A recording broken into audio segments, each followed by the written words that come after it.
परिस्थितीमध्ये कोकणामध्ये अतिशय मोठा पाऊस होतो, पण आता कोकणच काय अपवाद झाला, पाऊस आता सगळीकडे व्हायला लागला, त्याच्यामुळे रस्त्यांची दुरावस्था झाली आणि अशा परिस्थितीमध्ये गणपतीच्या पूर्वी रस्ते दुरुस्त व्हायला पाहिजे।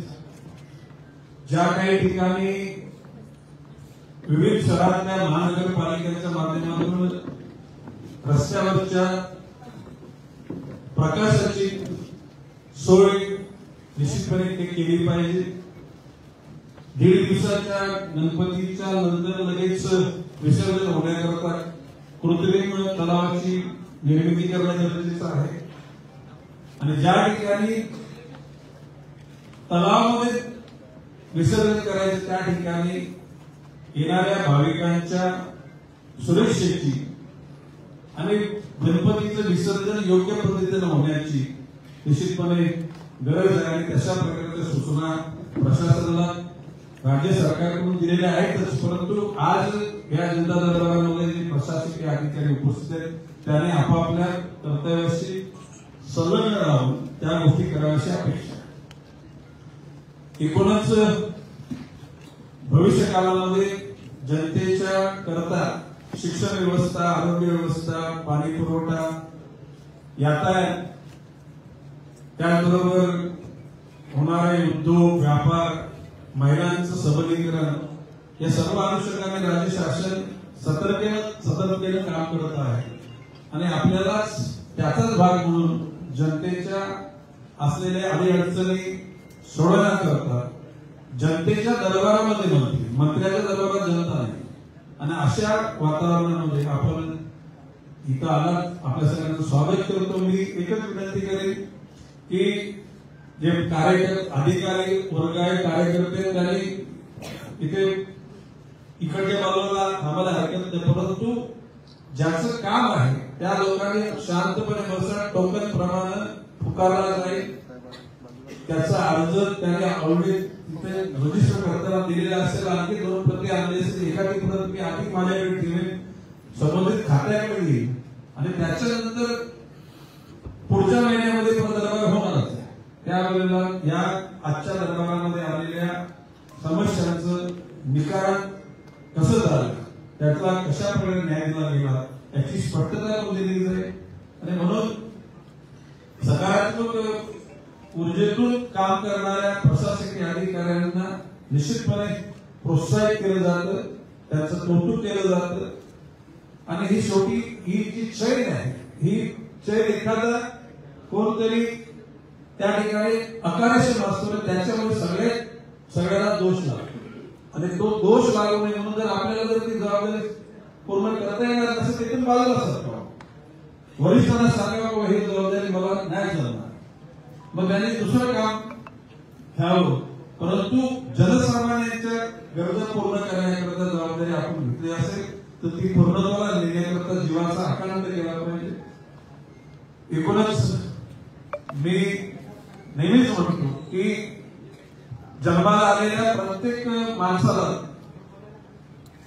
धर्म आपल्या आपल्या सोयीनुसार निर्माण झाले, जात पण आपल्या सोयीनुसार निर्माण झाली, भाषा आपल्या सोयीनुसार निर्माण झाली, वर्ण मी समजू शकतो, पण वर्ग, गरिबी, श्रीमंती ह्या काही गोष्टी परमेश्वराने बनवलेल्या नाहीत आणि म्हणून मी तर म्हणेन की जाती पातीच्या आणि पक्षाच्या पलीकडे जाऊन ज्या एखाद्या घटकाला जर अडचण असेल ती सोडवण्याकरता प्रशासनाने यंत्रणेनं काम केलं पाहिजे। कसल्याही प्रकारची त्या ठिकाणी कोणावर अन्याय होणार नाही याची दक्षता घेतली। शेवटी प्रश्न जीवन हे क्षणभंगूर आहे, सगळं इथंच राहणार आहे, इथं काय कोणी घेऊन जाणार नाही आणि म्हणून तुम्हाला जी जबाबदारी मिळाली ती परिपूर्णतेने तुम्ही पूर्ण करावी, जेणेकरून त्या ठिकाणी तुमच्याविषयी लोकांच्या मनात फार आदर नाही निर्माण झाला तरी चालेल, पण अनादर निर्माण होणार नाही एवढी दक्षता घेतली तरी पुरेसं आहे। मला वाटतं आपण कैलास भारती हे ठाण्याचे ज्येष्ठ पत्रकार आणि संपादक हे पहिल्याच टोकन नंबर घेऊन राहिलेले आहेत, म्हणून त्यांचं आम्ही स्वागत करतो आणि आता दरबाराला सुरुवात करूया। नंतर आमचे संजयजी लेवेजी मधल्या काळामध्ये काही सूचना करणार आहेत त्या पण आपल्याला ऐकून घ्यायच्या।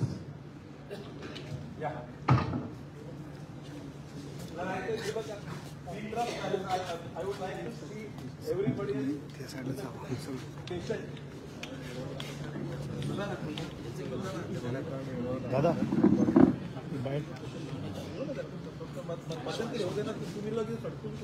आहे ना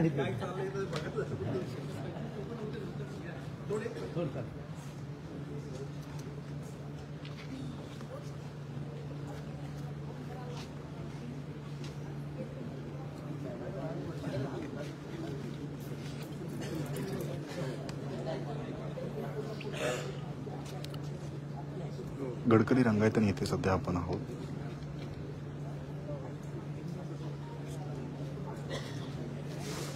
वनमंत्री गणेश नाईक यांचा जनता दरबार इथे सुरू आहे.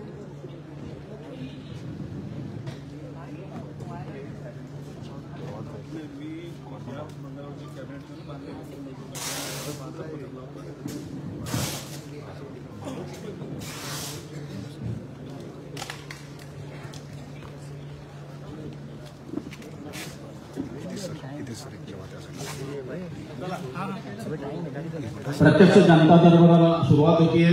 पहिले 1 ते 10 नंबरचे टोकन ज्यांचे आहेत त्यांनी कृपया व्यासपीठाच्या आमच्या डाव्या साईडला यायचे आहे. 1 ते 10 आणि शक्यतो प्रत्येकाने 3 प्रती आणायचे आहेत. आपला मोबाईल नंबर त्याच्यावर असावा म्हणजे मग आम्ही तुमच्याशी संपर्क करू शकू. आणि आपले रुद्र प्रतिष्ठानचे अध्यक्ष माननीय धनंजय सिंह हे गणपतीच्या निमित्ताने आरती संग्रह त्याचं हे दादांच्या हस्ते करून गेले.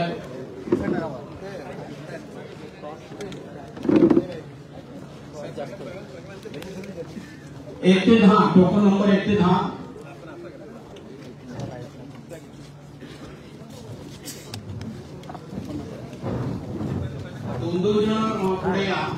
वनमंत्री गणेश नाईक यांच्या जनता दरबाराला ठाण्यात सुरुवात झालेली आहे आणि तत्पूर्वी आपण बघू शकतो आरती संग्रहाचं लोकार्पण या ठिकाणी वनमंत्री गणेश नाईक यांच्या हस्ते होत आहे.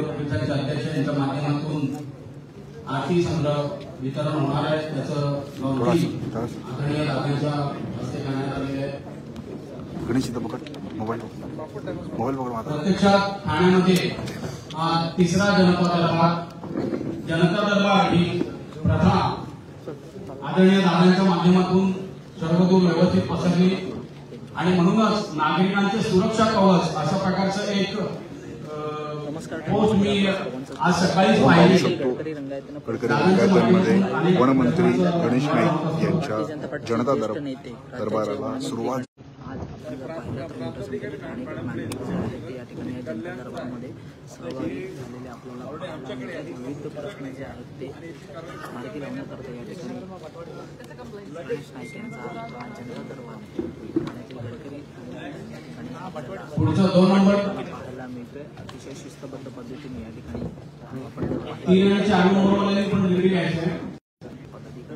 त्याचबरोबर महापालिकेचे अनेक अधिकारी शासकीय अधिकारी या ठिकाणी या जनता दरबारामध्ये जे आहेत ते सहभागी झाले. तात्काळ या ठिकाणी ठाणेकर नागरिकांचे प्रश्न जे आहेत ते आपण पाहू शकतो. वनमंत्री भाजपचे ज्येष्ठ नेते गणेश नाईक यांच्या माध्यमातून हा जनता दरबार ठाण्यातील गडकरी रंगायतन येथे घेण्यात येतोय आणि संपूर्ण प्रशासकीय यंत्रणाही यावेळी त्यांच्यासोबत येथे असले आपल्याला पाहायला मिळते आणि जनतेच्या प्रश्नांचं निराकरण त्यांच्या माध्यमातून करण्यात येत आहे. सकाळपासूनच मोठ्या प्रमाणात ठाणेकर गडकरी रंगायतन येथे आपले प्रश्न घेऊन उपस्थित आहेत आणि त्या प्रश्नांचं निराकरण भाजपचे ज्येष्ठ नेते वनमंत्री तथा पालघर जिल्ह्याचे पालकमंत्री गणेश नाईक यांच्या माध्यमातून घेण्यात येत आहे. अतिशय शिस्तबद्ध पद्धतीने या ठिकाणी हा जनता दरबार आपल्याला गडकरी रंगायतांमध्ये पार पडतो. गडकरी रंगायतांनी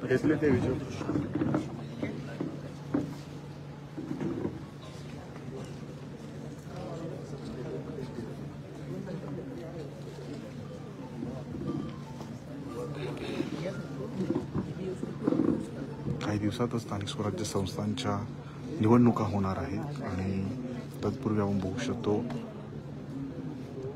महायुतीचाच भाग असलेले वनमंत्री गणेश नाईक यांच्या माध्यमातून ठाण्यात आज तिसऱ्यांदा जनता दरबार जो आहे तो घेण्यात येतोय आणि या जनता दरबारामुळे आपण बघू शकतो राजकीय चर्चांना सुरुवात झालेली आहे आणि आज या जनता दरबाराच्या माध्यमातून अनेक लोकांचे प्रश्न सोडविण्यात येत आहेत आणि गणेश नाईक आपण पाहू शकतो सर्वांचे निवेदन वाचून घेत त्यांच्या प्रश्नांचं निराकरण करण्याचा प्रयत्न त्यांच्या माध्यमातून केला जातो आणि हे संपूर्ण अपडेट आपण ठाणे लाईव्हच्या माध्यमातून जाणून घेत आहोत.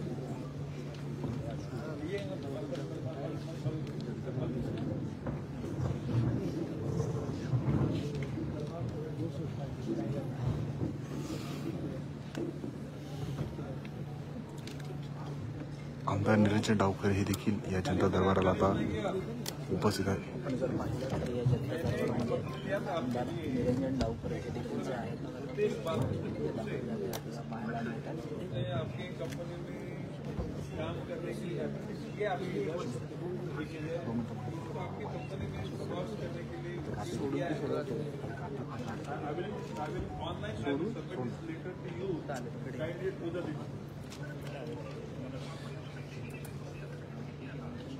अभी इसको आपने अप्रेंटिसशिप के लिए रखा मेरे पत्र के अनुसार अभी सबमिशन इज दैट सर्टिफिकेट परमनेंसी हो गया कैंडिडेट ओके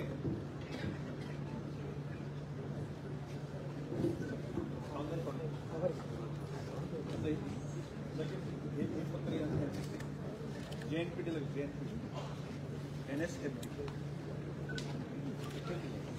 फोन लावून चला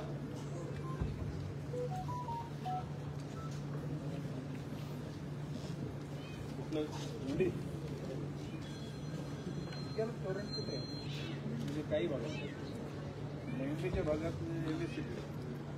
ठाणे शहरातून तसेच ठाणे जिल्ह्यातूनही मोठ्या प्रमाणात या ठिकाणी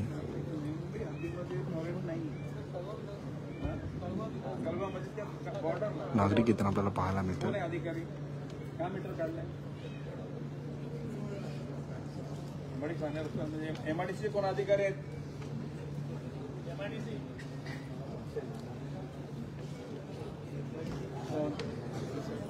कोण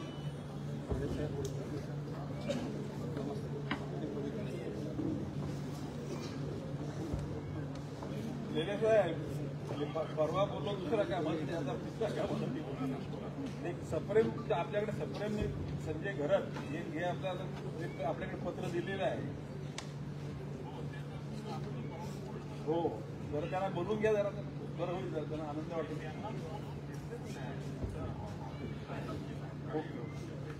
नाही पैसे नाही आता केलं त्याचा मामा काका सगळ्यांचे कॉन्टॅक्ट होतात ते करतो फोन. आता राजकारण्याच्याकडे पत्र पूर्वी फोन करा पत्र द्या या लोक आग्रहाने सांगतात आणि नाकारलं तर लोकांना दुःख वाटतं. बघा जरा ओके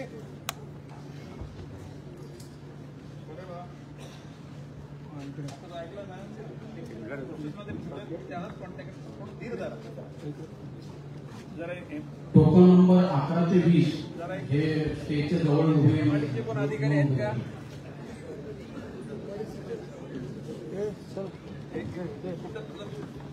ठीक आहे जरा त्या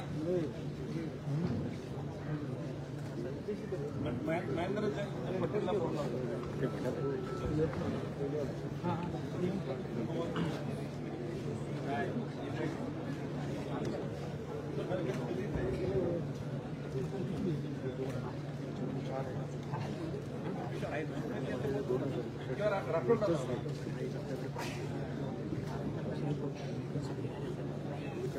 राठोड किंवा महेंद्र ते बघा सर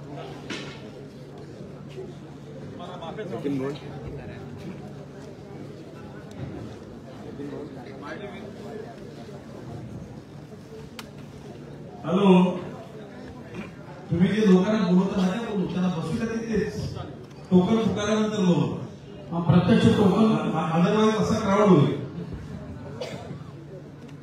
सर्वांना विनंती आहे आता परत टोकन तुम्ही शांततेत बसून घ्या. 2 टोकन प्रमाणे बोलवत नाही, तेच टोकन इकडे या. बाकीच्यांनी जवळ इकडे बसून घ्या. कोणी स्टेज जवळ गर्दी करायची नाही.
टोकन क्रमांक 8.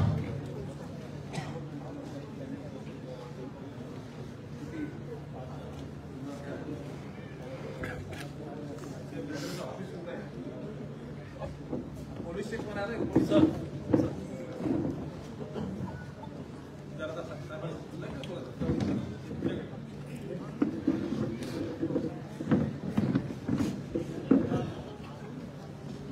टोकन क्रमांक 9.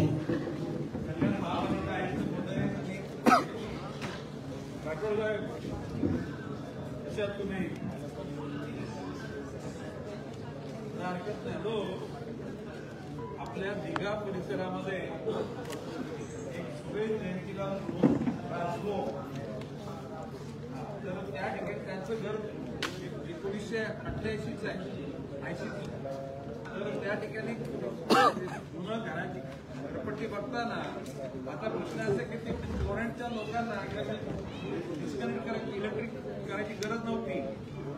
तर मी त्याला राजगोरला तुमच्याकडे पाठवतो, तुम्ही त्याला एनओसी द्या आणि त्या स्टुडंटच्या लोकांना सांगा की सरकारचं धोरण आहे 2015 पर्यंतच्या कुठल्याही बांधलेल्या कन्स्ट्रक्शनला डिमॉलिश नाही करायचं, ते संरक्षित ठेवायचं, अभय दिले. तर त्या पद्धतीने तुमच्याकडे सुरेश राजगोरे त्याला मदत करायची.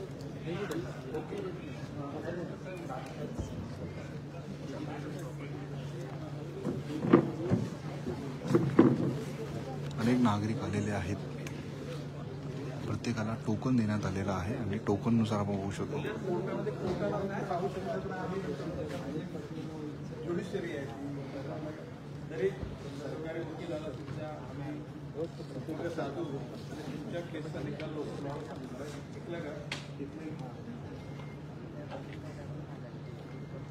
शासकीय ज्युडिशरीकडून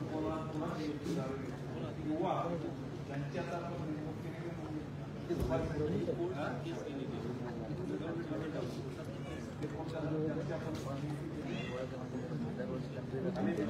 आम्हाला फोन करा आणि काय आम्हाला सांगेल की निर्णयामध्ये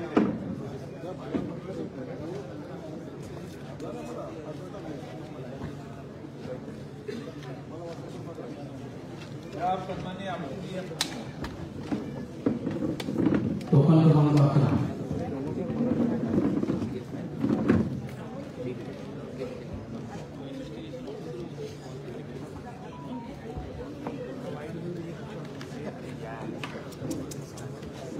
गोयल साहेब कसे आहात आपण? काय झालं बघा, एक राज्य सिम्युलेशन केलं गेलं लोकालय इमारतीचं. त्या प्रक्रियेमध्ये एक धनंजय लक्ष्मण शिंदे याचं बाजूचं दुकान पण त्याच्यावर डॅमेज. तर मी मला आलेलं पत्र आपल्याला ऑनलाईन पाठवतो. तर ही शूट कॉन्टॅक्ट कोणाला त्यांनी संपर्क करावा आपण माहिती दिली तर त्यांच्याकडे त्याला पाठवतो. त्याला ठीक आहे, okay. He's there, he will take care of it. Thank you. Hello. हां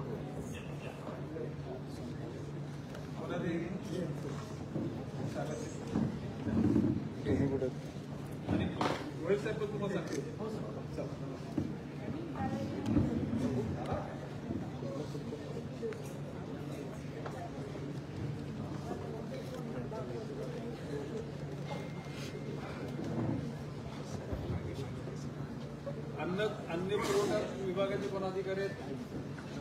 टोकन क्रमांक 13.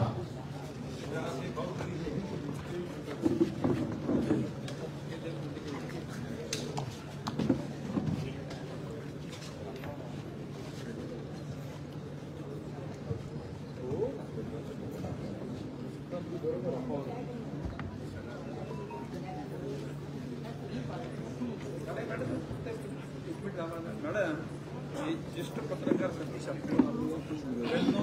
ठाणा सिटी यांनी कुठेतरी आपल्या विभागातून काहीतरी तक्रार झालेली आहे. तुम्ही जर हे प्रकरण घ्या आणि आपल्या कार्यालयाने त्यांना वेळ तरी हे समजून घ्या आणि मग संबंधित पोलीस स्टेशनला संपर्क करून ही केस ठिकाणी लागण्याकरिता कोर्टामध्ये पाठवून द्या. ओके.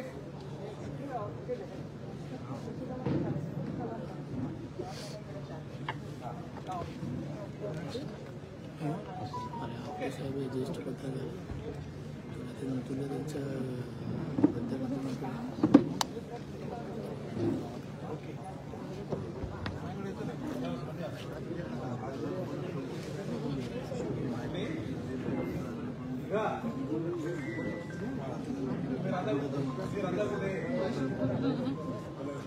पोलीस स्टेशन कल्याणच आहे ना. ठीक आहे. आता एक पोलीस अधिकारी साहेब त्या साहेबांकडे जरा शांततेनं त्या साहेबांकडे ते तुला न्याय मिळेल. नाहीतर मी परत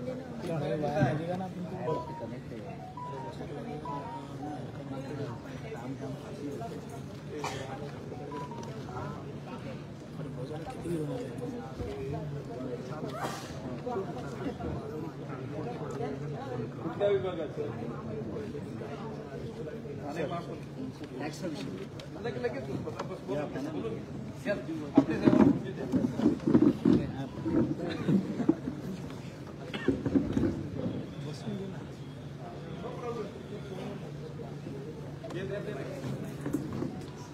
पेशंट ते व्हीलचेअरवर बसले जरा असे बसले असे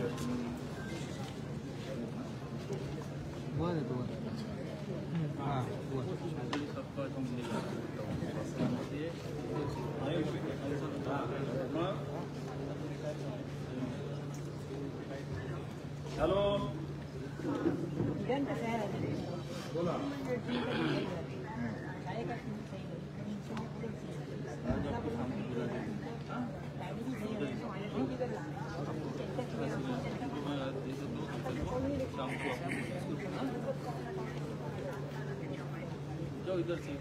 आणि कुठल्या शहरामध्ये तुमची प्रॉपर्टी आहे?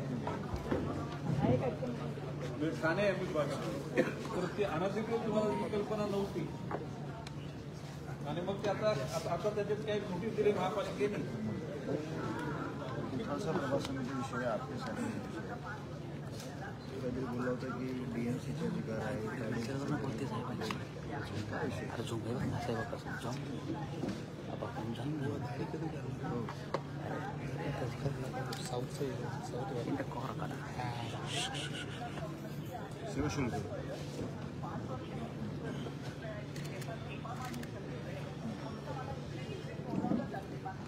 नाही. आता तुम्ही ऐका. आता महापालिकेचे उपायुक्त इथं आहेत. त्यांच्याकडे पत्र देतो मी आणि तुम्हाला न्याय कसा मिळेल बघू. ओके.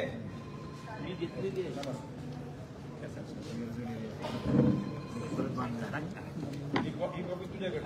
ज्यांचं निवेदन देऊन होतंय झालं की त्यांनी व्यासपीठावरून खाली उतरायचं. व्यासपीठावर जास्त गर्दी करू नका.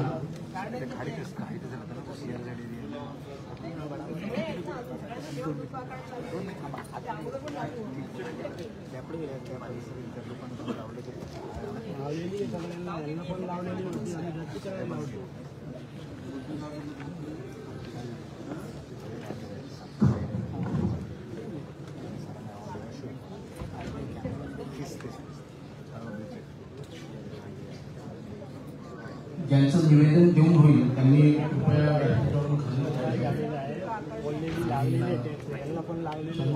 बसायला जागा आहे. व्यासपीठावर तत्काळ उभे राहण्यापेक्षा खुर्चीवर बसलेलं बरं.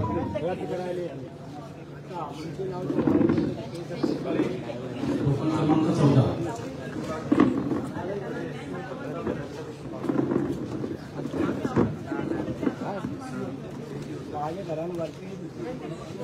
काम करा मी बोलवा एएमसीला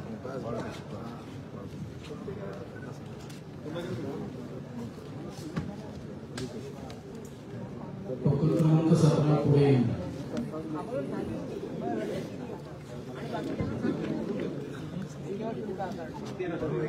सेवाशील वापरण्याचा विषय आहे.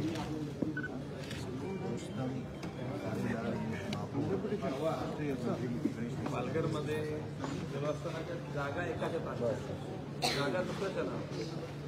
तर तिथं असं परवाना काढली की ज्याच्या ताब्यात प्रवास समितीला सांगायचं त्यांना जाऊन देतात. आता मी फोन केला आता जाऊन देतो. आपके पास कॉपी है ना? हाँ तुम्ही जा तिकडे आताच जा.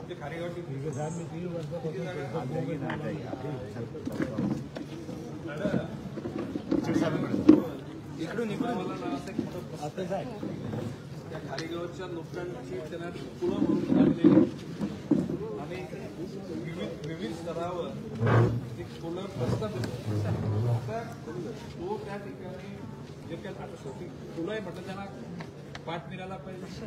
आता यांचं म्हणणं आहे की जागा त्यांच्या ताब्यात आहे, नाव पण त्याचं.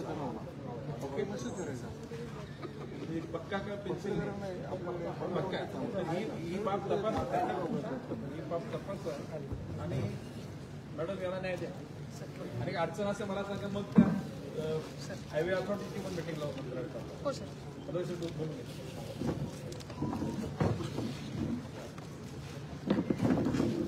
पुढचं टोकन 18 नंबर. आपण सगळे मिळून एका गोष्टीचं कटाक्ष पाळूया की आपले मोबाईल जे आहेत ते सायलेंट मोडवर ठेवूया. पण सगळेच इथे जेवढे आहेत तेवढे सगळ्यांनी आपण काळजी घेऊया. टोकन नंबर 18 नसेल तर मग 19 वाजता या उभे राहतात.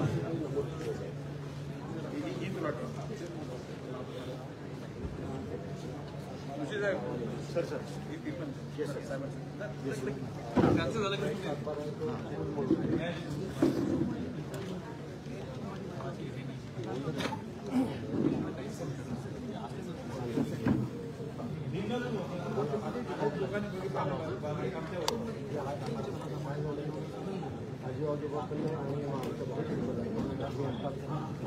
Token number 19.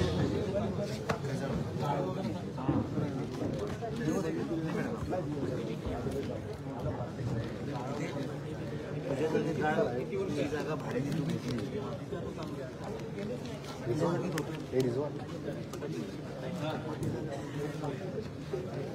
घेतलेल्या जागेवर आता दुसरे मानतात.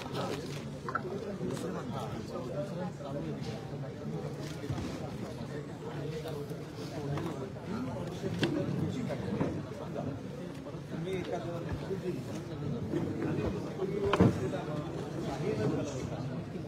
3 वर्ष समजा आधारमध्ये काय करायचं तुम्ही काय करा मी डीएमसी जे आहेत ना त्यांना सांगतो.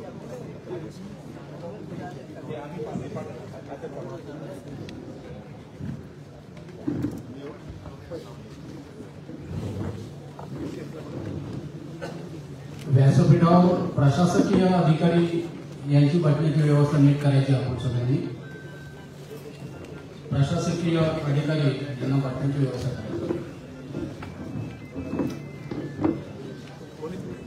Token number 20.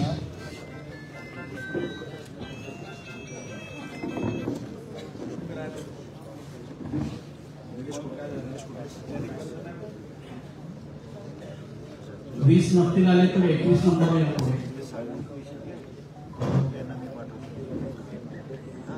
गणेश नाईक साहेबांच्या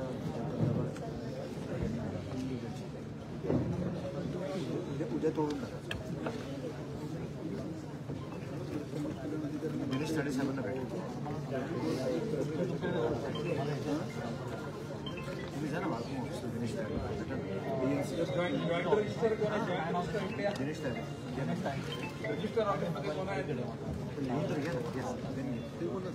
माझं नाव सांग.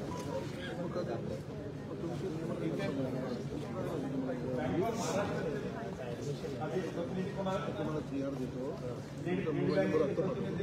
तुमची असेल वसंत म्हात्रे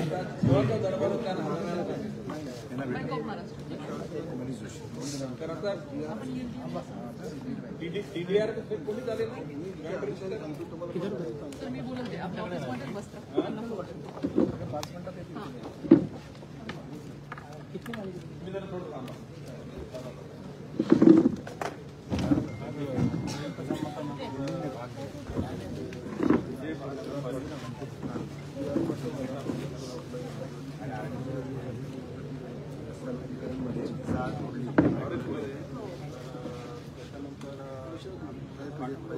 बरं नाही घरी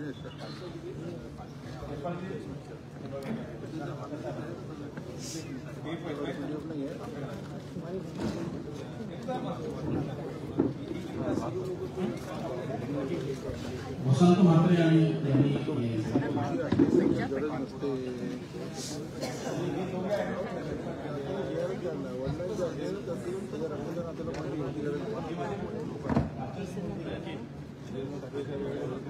टोकन नंबर 22 पुढे येऊन राहिले.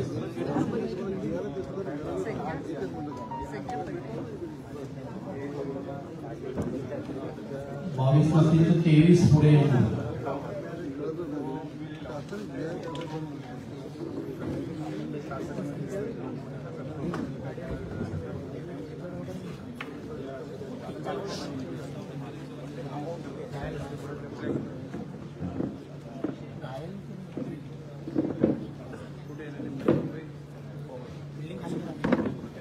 तुम्ही इथे माझ्याकडे कशासाठी आला? सुभाष आले. सुभाष तुळशीदास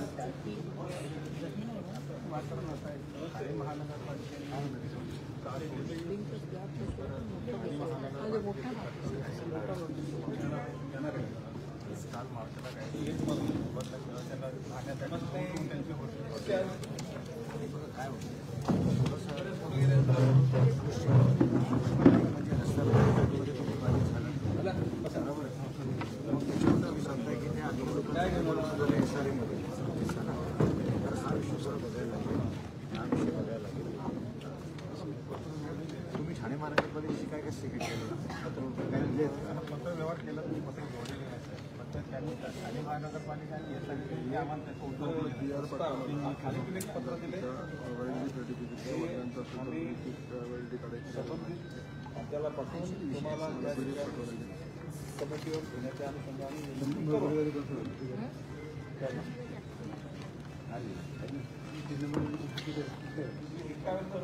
एकाच पत्र 2 गोष्टी आल्यानं त्याचं पत्र कोणाकडे पाठवायची अडचण होती. कडे जाऊ. TMCचं काम आहे. हे जे आपलं मान्य कमिटीवर हे बघा आमचे शहर विकास काय मागणी करतो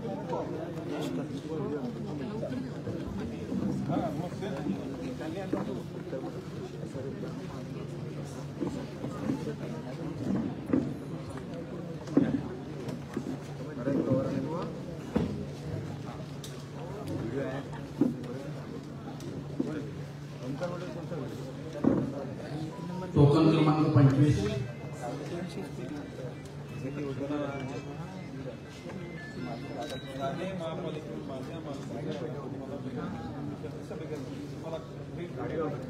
नवीन बांधायचे म्हणून बाहेर काढलं. विषय आला बघा. शहर विकासाने आपल्याला एक पत्र दिलंय 2021. टोकन क्रमांक 25 कृपया पुढे जिजामाता 25 नसतील तर 26 या. फार सिरियस मॅटर आहे. पोलिसांना पण देऊ काय बिल्डर कोण आहे?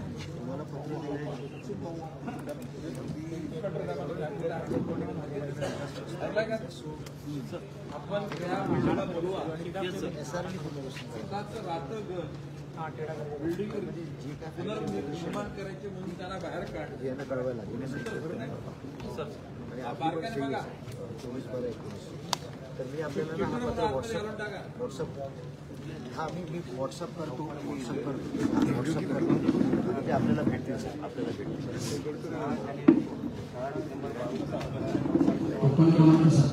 तुम्ही ना नितीन पवार साहेबांना भेटा. हो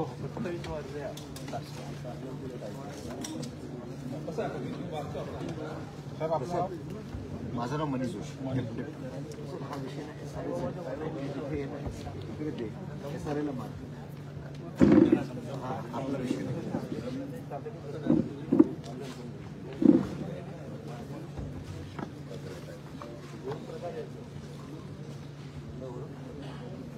मोठ्या प्रमाणात नागरिक आपण पाहू शकतो. जनता दरबारला इथे गीता आपल्याला पाहायला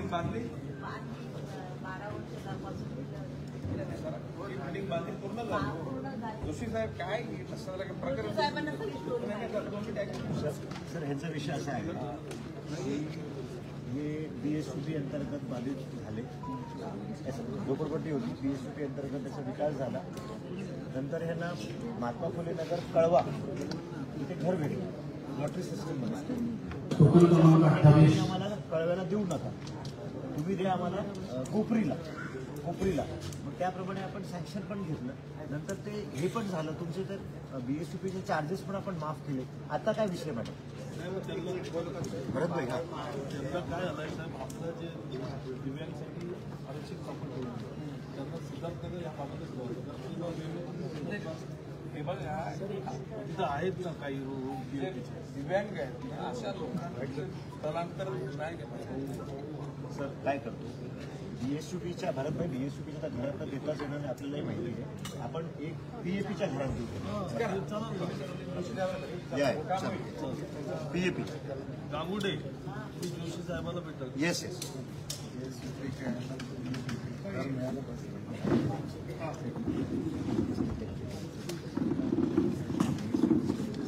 क्रमांक 28 या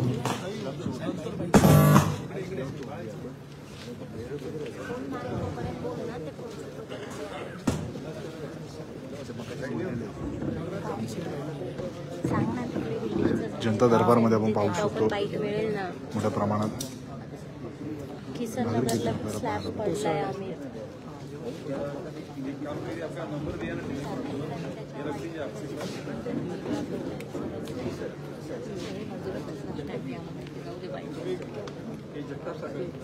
कॉन्टॅक्ट करा.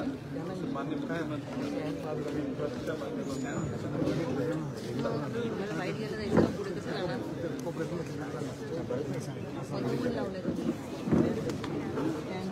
नमस्ते मी पण निवेदन बरेच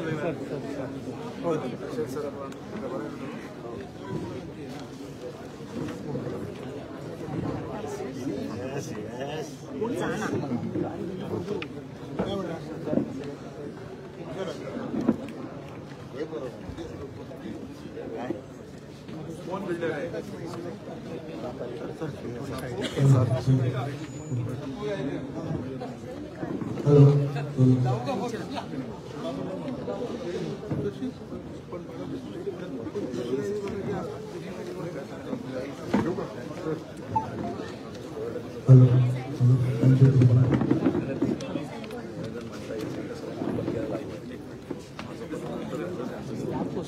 बागळीला स्लॅब कोसळलाय त्यामुळे बाईक पाहिजे.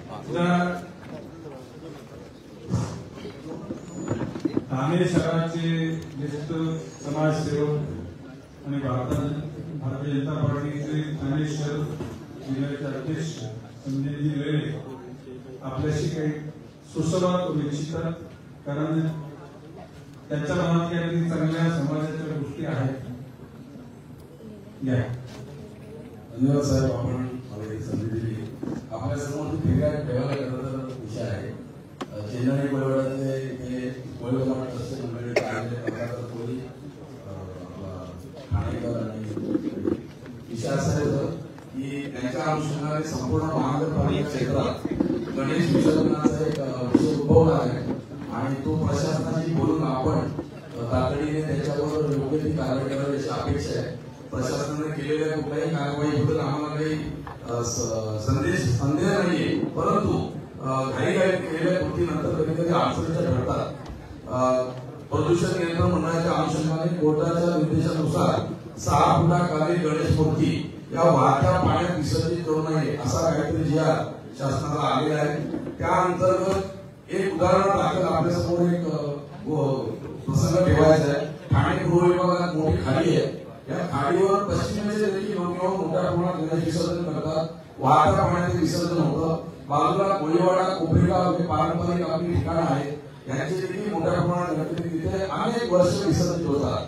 आता यांनी अशी योजना आखली आहे की तिथे चौकात एक शिवनेरी सोसायटी याच्या बाजूला एक खोली प्लॉट शिल्लक होता. त्या भर चौकात तिथे खड्डा खोदण्यात आलाय. त्याचं चित्र पण दाखव साहेबांना.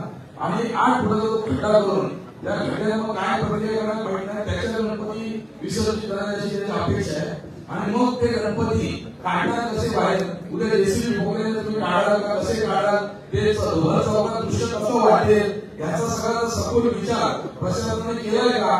म्हणजे परंपरांचा कुठे अवमान होऊ नये आणि कोळी बांधव आणि सर्वच लोक तिथे गौरी विसर्जनाला पण खाडीवर जातात. गौरी फक्त खाडीला दाखवून रिटर्न येतात. त्याचं सूप नारळ सुपाने जे काही वस्तू असतात ते विसर्जित होतात. ही परंपरा आहे. आता परंपरा आणि निसर्गाचा समतोल ते काय पर्यावरण याचं संतुलन राखणं हे बरोबर आहे, परंतु त्यावर कार्यवाही करत असताना अशा डेंजरस जर कार्यवाही केल्या तर उद्या समाजामध्ये असंतोष होईल आणि पूर्ण ठाणे शहरात हा प्रसंग होऊ शकतो.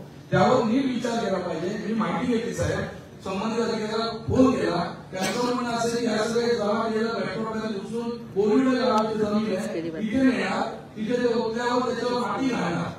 म्हणजे ही कुठली तरी विचित्र प्रक्रिया करण्यापेक्षा आपली पूर्वतयारी नसेल तर असं काहीतरी करू नये. कोर्टाला विनंती करावी की आमची पूर्वतयारी नाहीये, हा धार्मिक विषय आहे, या बाबतीत काहीतरी चुकीचं करण्यापेक्षा जे जेवढं शक्य आहे तेवढं आम्ही करतो. पण 30 ते 40 टक्के मुक्ती सर या आता शाळूच्या लोक वापरतायत, तर त्याचं तुम्ही वर्गीकरण कसं करणार? मग त्या काळाला कृत्रिमध्ये टाकायच्या. जरा कृपया आपण आयुष्यात गंभीर विषय होऊ शकतो, लक्ष घाला. बघा, बालशेती पर्यावरण विभागानं शाडू मातीच्या मूर्त्या आणि प्लास्टर पॅरिस त्याचं निश्चितपणे खोल जाऊन त्या ठिकाणी प्लास्टर पॅरिसच्या नसलेल्या मूर्त्या डायरेक्ट खाडीमध्ये नेलं तरी हरकत नाही. फक्त ते प्लास्टर ज्या गणपती मूर्तिकाराने बनवण्याचं सर्टिफिकेट घ्यायचं. आपण लाल क्रॉस मारतो शाडूच्या आणि मग ती तुम्ही खाडीकडे डायव्हर्ट केली दिसाल. आता एकूण हा जो खड्डा बघितला आणि तो खड्डा पवित्र असं वाटत नाही. खरं म्हणजे याकरता म्हणजे तात्पुरता आरसीसीचा बनवला पाहिजे होता. काय फरक पडत नाही. लोकांनी काय करता नाही पॉसिबल, पण आणि आरसीसीचा बनवू शकतो.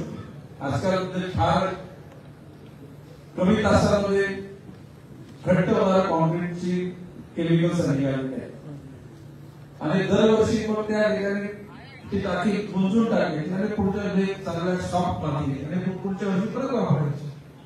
याबद्दल मान्य आहे तर मुलांशी पण मी बोलतो. आपण ऑलमोस्ट 14 कृत्रिम तलाव तयार केले आहे. उलट हे ऍडिशनल एक तयार करतोय आणि तयार करताना आपण सगळी काळजी घेतो. म्हणजे मी मान्य करतो, पण आपण असे आरसीसी कुठेही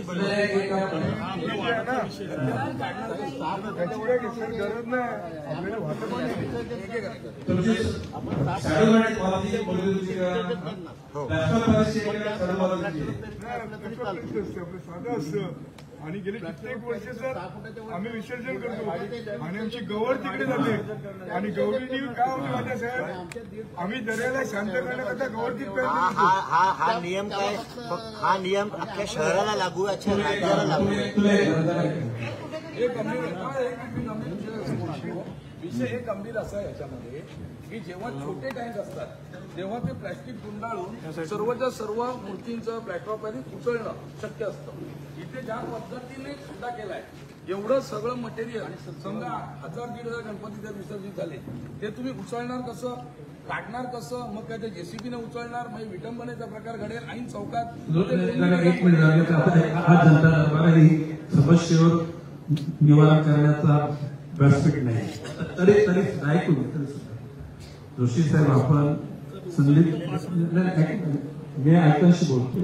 संदीपजी देवी, भरत चव्हाण आणि यांच्या मंडळाच्या यांना वेळ द्या.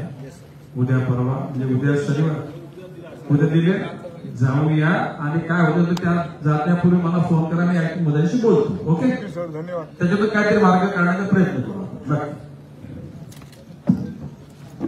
त्या बाजूला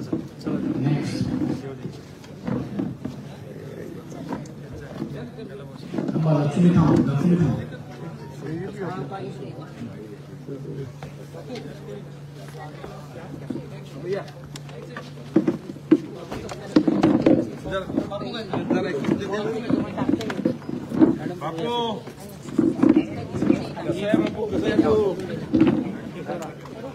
अरे बापू ते किरण एकनाथ पालेकर हा सदग्रस्त जनता दरबारात आलाय तर तुझं नाव आलं तर मी सर्व थांबलो. ऐकलाय का? तर त्याचा अर्ज मी आपल्या म्हणजे नेत्याकडे पाठवतो. नेता तुमच्याशी बोलेल. ओके ओके नमस्कार. कोणातरी अर्ज भाऊ त्या साहेबांशी बोलून घे करून घे. चालू करायचं